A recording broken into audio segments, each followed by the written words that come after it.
I don't think we sort of struggled to choose the winner, A Mouthful of Salt. And Reem Gaafar was brilliant because I think too is, you know, I am a big fan of historical fiction in general, but this was very unique because it was telling us a story about a part of the world that we know very little about. She comes with this story from a small village on the Nile, in the Sudanese part of the Nile, so it's in Sudan.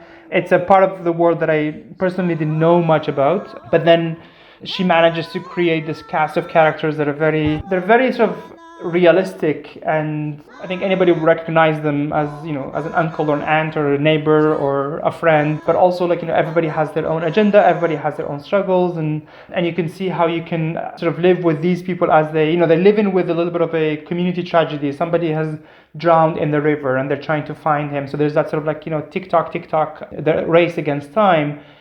But then we'll discover so much about the secrets of the village and how, there's good people, there's bad people, there's people who do both good and terrible things. And then there is this little girl who, who's making decisions about her studies, about marriage, about sort of this romance. And I think there's an element of, not magic, but then it turns out that this is part of a string of events that are they're very weird in a way that makes people believe there's some kind of magic going on. So there's that superstitious element to it. I think that there's one point there was a fire, there was one point when there was, I think, a disease or some kind of virus killing the camels. And so it puts people on edge, and I think it starts to reveal, I think this whole tragedy and the superstition, they start to reveal some dark secrets about some of these characters and what they've done in the past. I think at a human level, it's very brilliant because I think it's captivating in a way that's, you are engrossed in this completely isolated world. And then at the heart of it, there is glimpses of hope as a character is, she's going through her own little romance. She's thinking of life decisions around school, around marriage, and she's learning about her own family and some of the bad things they had done.